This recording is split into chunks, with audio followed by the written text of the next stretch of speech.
Well, good afternoon, everybody, and thank you so much for coming. I've invited you here today to make the announcement about the next stage of our Maggie Walker Initiative for Expanding Opportunity and Fighting Poverty. And as you know, the Mayor's Anti-Poverty Commission in 2011, and I'm so proud of the fact that we had the courage to face this long-standing problem of concentrated poverty in our city and to begin to lay the groundwork for deconcentrating poverty through various means, including transforming Richmond's public housing projects. The Anti-Poverty Commission, now known as the Maggie L. Walker Initiative for Expanding Opportunity and Fighting Poverty, identified several areas that they wanted to focus on. They are workforce development, targeted economic development, regional transportation, investments in education to improve our school system outcomes, and to achieve the redevelopment of our public housing communities to provide better neighborhoods. Over the past year, Councilman Ellen Robertson and Professor Thad Williamson have worked closely with my staff to develop an implementation plan to make real progress towards these goals and to build the capacity of the city to operate a sustained poverty reduction effort.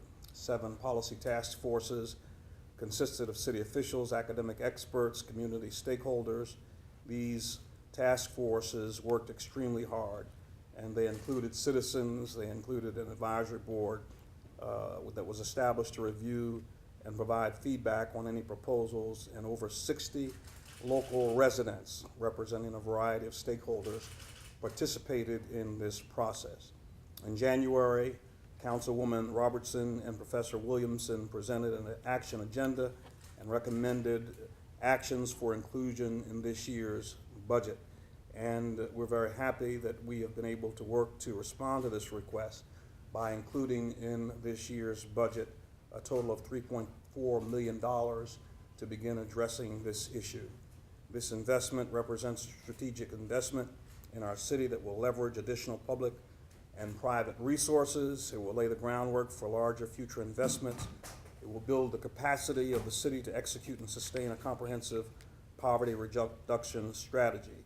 Highlights of the money that we put in the budget are $1 million for Affordable Trust Housing Fund, $200,000 for our new service navigators in public housing, $436,000 in new funding to enhance the city's Center for Workforce Innovation.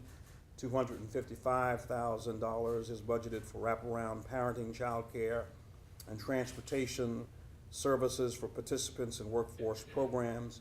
$450,000 for investments in targeted economic development opportunities designed to attract employers in growth sectors that can provide accessible employment for all of our city residents. $350,000 for planning for the development, Ben, of bus rapid transit.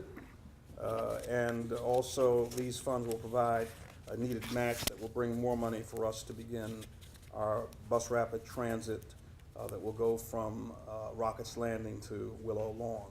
$357,000 in further educational investments, and a part of that is money for the public-private partnership with MSR 2020 Middle School Renaissance, which will provide high-quality out-of-school time, academic and social support programming for middle school-age children. Also, $7,500 will be for a feasibility study to look at promise scholarships that will provide an opportunity for deserving students to be ensured that they have a college or a vocational education. So taken together, these investments represent the launch of an unprecedented effort to tackle the roots of poverty in our city and to do so in a holistic fashion.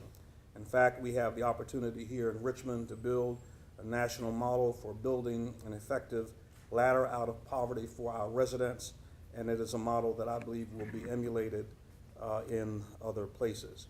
Now, in order for us to get this done, we're going to have to forge strong relationships between different parts of city government, between city government and nonprofit business, with philanthropic entities. Local government alone does not have the resources required to bring about the transformation that is needed. The city residents that we serve and the city that we want to have is going to require that we have someone who is able to lead and guide this effort. And so that is why my budget proposal also includes $300,000 for the formation of the Mayor's Office of Community Wealth Building, which will take the lead role in executing and/or coordinating these efforts. The office will also support the continued enhanced operation of the Citizens Advisory Board, which we propose to establish as a permanent body of city government to continue to monitor, assess, and inform the city's anti-poverty initiative in the years to come. And so today, I'm ready to name a provisional director of that office. And I'm very pleased this afternoon to name Professor Thad Williamson as the first director of the Mayor's Office of Community Wealth Building.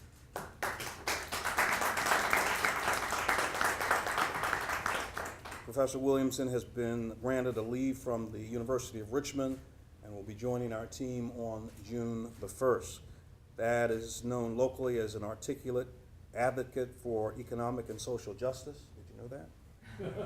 And is known nationally and internationally as a political scientist focused on issues of urban politics and social justice and social change. He's been involved in our efforts to reduce poverty from the start. And as a member and task force chair, co-chair of the Anti-Poverty Commission, he took the lead role in drafting the final commission report. He has worked diligently with Ellen Robertson to co-chair the Maggie L. Walker initiative over the past year. Thad has done this work on a volunteer basis to this point, but we believe that bringing him on full-time for at least the next year is the best way to capitalize on the momentum of the initiative and get this effort off to a strong start. And so with that, we are very happy to make this announcement, and we are very happy to welcome Professor Williamson to our team.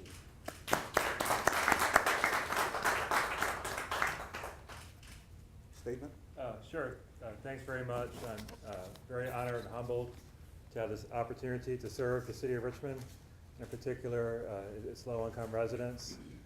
We have not just a dream anymore, we have an actual plan. We can get things done, and I think the creation of this office sends a strong message. This is going to be a very high priority for Mayor Jones and for the entirety of city government over the next 2 years plus and beyond. This is certainly a long-term effort, but we have done this in a way that's really brought the whole community together. We've given citizens the opportunity to participate in forming budgeting proposals, having a voice in the process, and having that citizen voice at the table will continue to be critical going forward. I'm very excited about what we've already done in terms of the Workforce Innovation Center, and that's really the leading edge of this poverty reduction effort, building an effective vehicle to get low-income families into steady employment at living wage jobs and provide the sustaining family services, while at the same time looking at the longer picture structural changes we need to see in transportation, in housing, and in education. So this is going to be a huge effort, it's a huge responsibility, but I'm delighted to take this on and look forward to working with the mayor and everyone in city government and beyond. So thank you. Questions? Is the June 1 start date dependent on city council coming up with the $300,000 like you proposed? No, we're going to bring that on provisionally until the budget is adopted. I have not heard from any of city council people. I've not heard anybody who is not on board with the anti-poverty efforts that we're proposing. And what will determine whether or not the position is renewed for the following year? Well, we'll continue to fund it because this is our primary focus. This is the objective that we have for this administration, and we want to put this kind of infrastructure in place so that it will be very difficult to dismantle as other administrations come in. How soon can people who live in the city start to see resources like the navigators come about? Well, after the budget is approved, I think that we'll be able to see some active participation in the city and active notice of people who are a part of this initiative almost immediately. We already have the jobs incubator and the training program that is in place.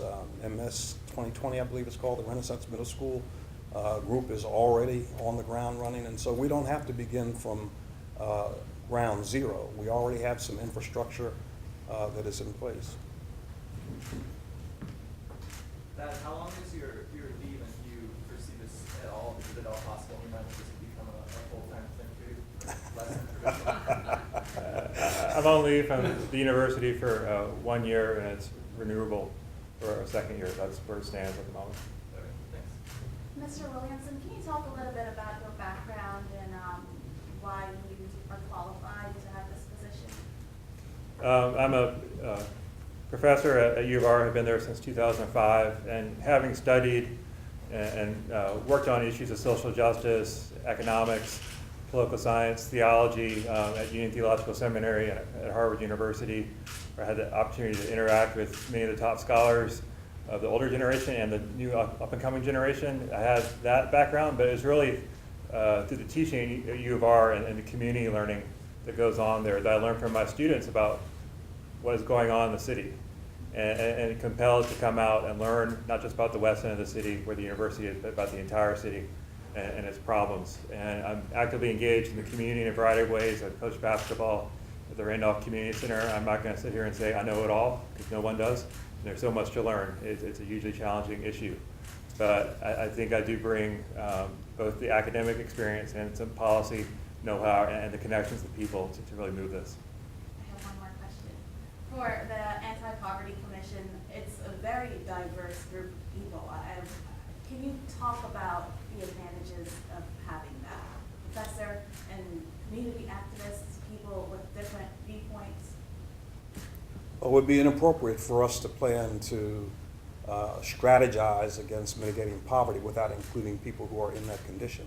And so the commission was very intentional about making sure that it wasn't from the top down, but that it was involving people who will benefit from our discussions and also give us the benefit of knowing what's the right way and what's the wrong way, where they really where they really need their itch scratched. And so that's important. I wanted to say about that it's also important for him to be here because not only is he a professor, but he is co-author. He has put the sweat in to get us where we are today, along with Ellen and members of the commission. And so it's very good to have that continuity as we go forward. I'll just add on the citizens piece, and we've said from the beginning, Councilor Robertson and I and others, that there hasn't been much dissension on this, that we need to do all this work in the spirit of doing with, not doing to as it's been done in the past, or doing for in a paternalistic way, doing with, and really empowering low-income people is part of overcoming poverty. It's not a separate thing. All right. That I understand your wife is here. Yes. I think my wife Adria, especially over the last year, putting up with the double duty and to support her and supporting our work together as a family for social justice, but in particular the extra effort that's been gone on this past year. And so thank you, Adria. Nice to meet you. Thank you very much. Thank you. Thanks a lot. All right. All right, very good. See you See you this Okay.